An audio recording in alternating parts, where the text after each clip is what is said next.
हम नहीं चाहते थे कि 2 अप्रैल के भारत बंद की तरह इस बार हमारे बच्चे शहीद हों। हम चाहते थे भारत बंद तो हो, रोज प्रदर्शन तो हो, लेकिन एक दायरे में और संवैधानिक दायरे में हो। ऐसा ना हो कि कोई मनुवादी उसमें भीड़ में घुस करके हमारे लोगों को नुकसान पहुंचा दे। कहा था, उसको पूरे वीडियो को आप देखिए, राहुल नागपाल ने ये कहा है कि हम भारत बंद का समर्थन नहीं करते हैं वैसे भारत बंद का जैसा भारत बंद लोग चाह रहे थे, इसको उग्र बनाना चाह रहे थे। इस पर जिस प्रकार से भड़काऊ बयान, एक तरफ वाल्मीकि समाज के भड़काऊ बयान आ रहे थे कि हम मिठाई बांटेंगे, दूसरे वाले कह रहे थे हम लठ मारेंगे, तीसरे वाले जंतर मंतर पे कह रहे थे 20 तारीख को जहां जाटव चमार मिल जाए उसके गले में जूतों की माला डाल दो। हमारी मायावती जी इन्हें कही थी कि सब लोग शांतिपूर्वक तरीके से विरोध प्रदर्शन करेंगे, डीएम को ज्ञापन सौंपेंगे। तो मैं तमाम उन साथियों, चाहे वो बहुजन समाज पार्टी के हों, चाहे वो आजाद समाज पार्टी के हों, चाहे चिराग पासवान की पार्टी के हों, चाहे आरजेडी की पार्टी के हों, चाहे समाजवादी पार्टी के हों, चाहे क्षेत्रीय स्तर पर कांग्रेस ने जिस प्रकार से समर्थन दिया, मैं उन तमाम अपने घटक साथियों का, घटक मित्रों का धन्यवाद करता हूं। अगर मेरे सामने 3 दुश्मन खड़े हैं, एक 100 जूते मारेगा, एक 50 मारेगा, एक 10 मारेगा, पिटना जरूरी है तो किससे पिटूं?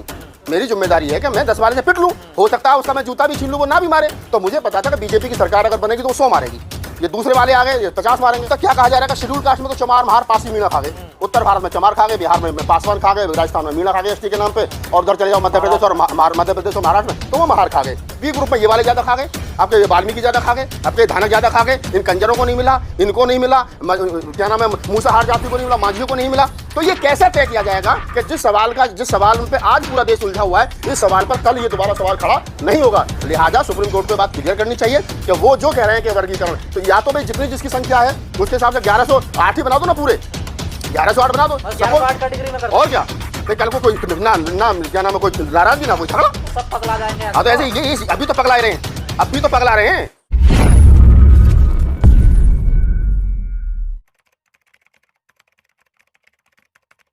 देश में भारत बंद हो गया, जो सुप्रीम कोर्ट का फैसला है, आप भी उसमें शामिल रहे, पर आप बड़े निशाने पर हो लोगों के, क्या वजह है आखिर?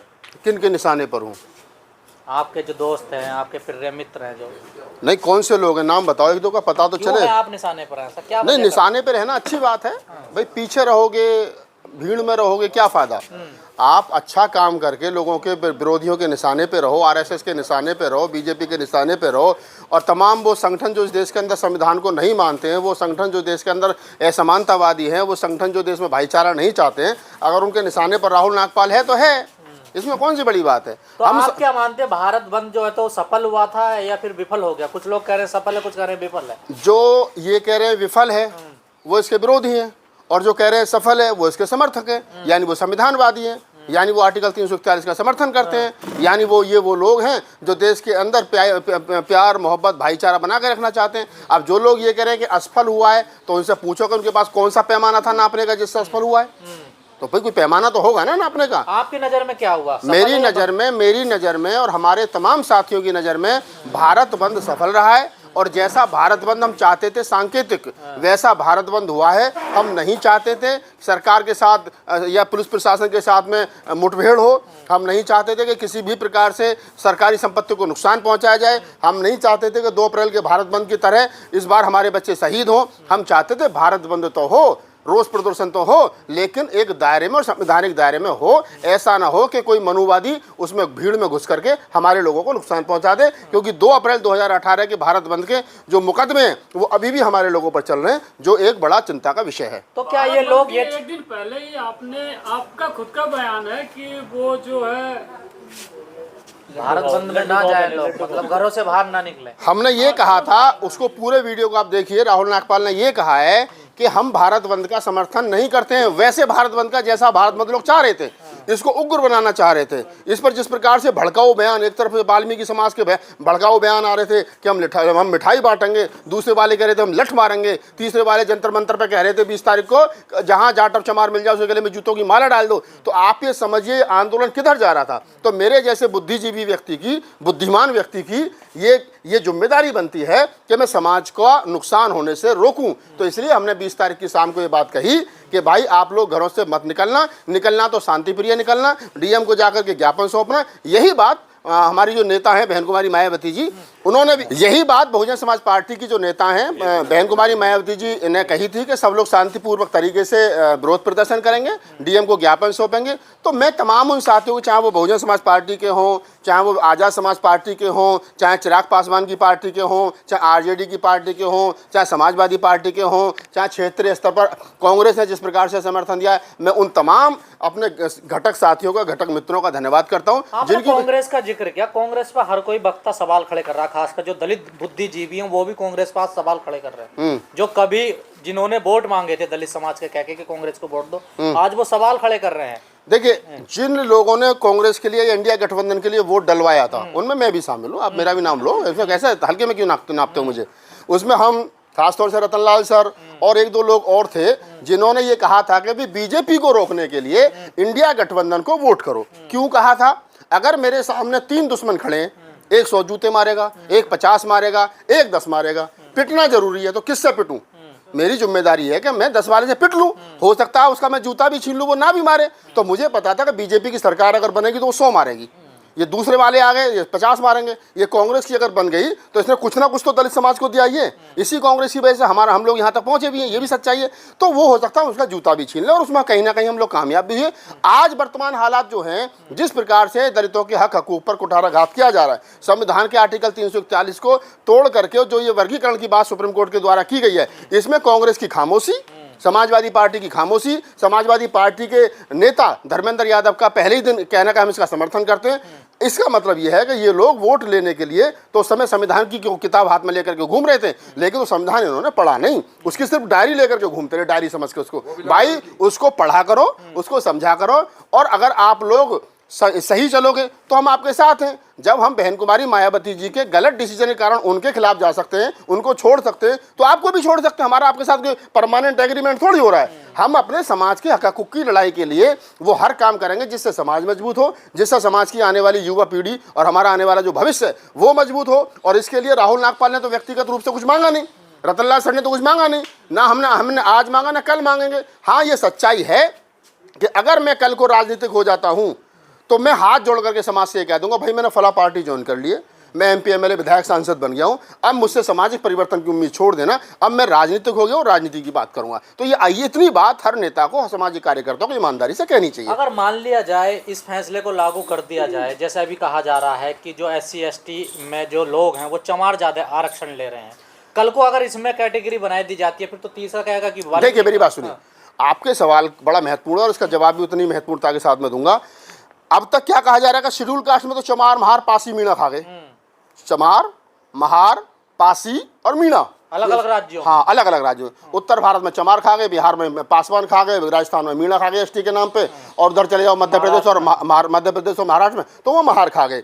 ऐसा नहीं है, जो जाति लड़ेगी वो आगे बढ़ेगी, जो पढ़ेगी वो आगे बढ़ेगी, और जब लोग पढ़ेंगे ही नहीं तो फिर कहाँ से तो वो अपने हक हकूक के लिए लड़ेंगे और कहाँ से आगे बढ़ेंगे। दूसरी बात, OBC में कहा जाता है साहब यादव खा गए, जाट खा गए। भैया जब पीछे वाले तुम आगे आओगे ही नहीं तो किसी ने तुम्हारे लिए बैरिकेडिंग तो लगा नहीं रखी कि तुम वहाँ से आगे बढ़ोगे नहीं। अब दूसरी बात, जो सुप्रीम कोर्ट का स्टेटमेंट है कि वर्गीकरण कर दिया जाए, तो उस वर्गीकरण वाले सवाल पर मेरा ये जवाब है कि भाई अब तक तो ये आरोप सिर्फ ये लग रहा था चमार, महार, पासी, मीणा खा गए। कल को अगर तुमने A-B-C-D कैटेगरी में बांट दिया तो ऐसी भी 1100 से ज़्यादा जातियाँ शेड्यूल कास्ट ट्राइब में कि अगर उनमें से फिर ये सवाल दोबारा खड़ा होगा कि साहब ये B ग्रुप में ये वाले ज़्यादा खा गए, आपके ये वाल्मीकि ज़्यादा खा गए, आपके धानक ज़्यादा खा गए, इन कंजरों को नहीं मिला, इनको नहीं मिला, क्या नाम है, मूसाहार जाति को नहीं मिला, माझियों को नहीं मिला।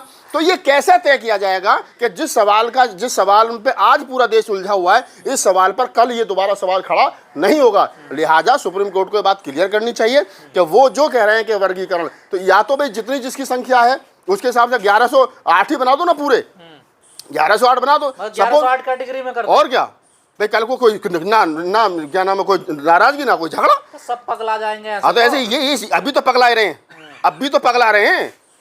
अभी क्या हो रहा है भाई, अभी भी तो सुप्रीम कोर्ट ने पगलाने वाला काम कर दिया। उसने तो जजमेंट देके वो तो गवई साहब और चंद्रचूड़ साहब आराम से AC में सो रहे हैं, या समाज लठ लेकर रोड पे घूम रहा है, भंगी चमार को ढूंढ रहा है, चमार भंगी को ढूंढ रहा है। अजीब सिस्टम हो गया देश के अंदर। फिर बाद में कौन किसको ढूंढेगा जब कैटेगरी बन जाएगी? कैटेगरी बना दो ना। अब इस देश के अंदर शेड्यूल कास्ट की 25% जातियों में से लगभग पूरे देश के अंदर 10-12% जाटव है। अब उत्तर प्रदेश के अंदर लगभग 6 करोड़ जो है वो जाटव है। अब भाई कैसे आप कहोगे कि 6 करोड़ जाटव को आप कैसे कहाँ रखोगे, महार को कहाँ रखोगे? तो या तो ये कहा जाए भाई चमार महार और ये जो है इनको इतने % मिलेगा। अब ऐसी भी जातियां हैं महाराष्ट्र के अंदर, कैसा है? यही तो है झगड़ा, ये है। तो एसटी एक भी नहीं है। मैं वही तो बता रहा हूँ आपको। अब तक SC ST का जब होता था, कोई नहीं होता था तो एक दूसरे में बढ़ जाता था। अब इन्होंने कर दिया कि नहीं ST का कोई कैंडिडेट नहीं है तो जनरल को चला जाएगा, SC का कोई कैंडिडेट नहीं है तो जनरल को चला जाएगा। तो भाई ये कुल मिलाकर के समझने की जरूरत है, ये आरक्षण को छीनने की बात है और कोई दूसरा मतलब नहीं है। लिहाजा मेरी तो सभी लोगों से अपील है कि इसका विरोध करिए, इसको वापस करिए और सरकार जो अगर मोदी जी इतने ही दलित हितैषी हैं तो इनसे भी है कि वो अध्यादेश लाएं और इसको वापस करवाएं। सर एक सवाल, वाल्मीकि समाज इसको क्यों नहीं समझ पा रहा है? वाल्मीकि इसलिए नहीं समझ पा रहा है कि वो उसको लग रहा है कि शायद अब जो मिला है, जैसे वो पंजाब का जिक्र कर रहे हैं, हरियाणा का जिक्र कर रहे हैं, तेलंगाना का जिक्र कर रहे हैं और एक स्टेट आंध्रा का वहाँ का जिक्र कर रहे हैं कि अब हमको स्पेशल कैटेगरी मिल जाएगी और हम जो है वो पढ़ लेंगे। सच्चाई की बात यह है कि पढ़ना पड़ेगा आगे बढ़ने के लिए। जब तक वाल्मीकि समाज झाड़ू छोड़ करके कलम नहीं पकड़ेगा, जब तक उनकी मांग तो ये होनी चाहिए थी। मैं तो कह रहा हूँ कि सरकार वाल्मीकि समाज का अगर भला ही चाहती है तो सरकार वाल्मीकि समाज के लिए स्पेशल स्कूल खोले, इंग्लिश मीडियम स्कूल खोले ताकि वो पढ़ें और आगे बढ़ें। जब पढ़ेंगे तभी आगे बढ़ेंगे। अगर उनके लिए अलग से कोटा में कोटा दे भी दिया गया तो ये क्या गारंटी है कि वो NFS नहीं होगा? क्या गारंटी है कि वो सीट जनरल कोटे में नहीं जाएंगी? क्या गारंटी है कि वो जो है आगे चल करके दलित समाज का कोटा जो कहीं ना कहीं खुल जाए, मतलब कम हो जाएगा? तो ये सारी बातें हैं, इनको वाल्मीकि समाज के लोगों को समझना चाहिए। वो हमारे छोटे भाई हैं, वो हमें बार बार बड़ा कह रहे हैं तो हम भी उनको आप बार बार अनपढ़ क्यों कह रहे हैं? अब भाई साहब मैं थोड़ी कह रहा हूँ, ये तो डेटा कह रहा है। मैं नहीं कह रहा राहुल नागपाल अकेला, ये डेटा कह रहा है। वाल्मीकि समाज की साक्षरता दर क्या है? आप पूरे देश का आंकड़ा कर लो, निकाल लो भाई। सरकार पहले तो डेटा पेश करे कि क्या है डेटा, किस हिसाब से नौकरी मिलेगी, कैसे मिलेगी, क्या है। और दूसरी बात, सबसे मजेदार बात तो ये है कि जब सरकार के पास नौकरी ही नहीं है, अभी दिल्ली गवर्नमेंट में एक RTI लगाई गई है। केजरीवाल सरकार जब से बनी है 10 साल से केवल 429 या 30 लोगों को नौकरी मिली है सरकारी। 10 साल में कम से कम लाखों आदमी रिटायर हुआ होगा और नौकरी कितनी मिली है? 430 नौकरी 10 साल में मिली है। 1 साल में 43 लोगों को नौकरी। और यहाँ जुत्रम पुत्रम हो रही है कि साहब हमें नौकरी दो। अरे जब भैया नौकरी है ही नहीं तो फिर नौकरी मिलेगी कहाँ से? सरकार रोज तो फिर आपके विरोध कर रहे हैं, आपकी भारत बंद कर रहे हैं। हम इसलिए विरोध कर रहे हैं, इसलिए भारत बंद कर रहे हैं कि जो भी है उसको रखाए रखिए और इसको जो सरकार जो है वो सरकारी सिस्टम को बेच रही है, इसका विरोध होना चाहिए, ये रुकना चाहिए। और जो भी सरकार आगे की आए वो इसको रोके ताकि इसमें कोटे में कोटा ना हो और वर्गीकरण ना हो और लोगों का जो आरक्षण है वो हमेशा के लिए बना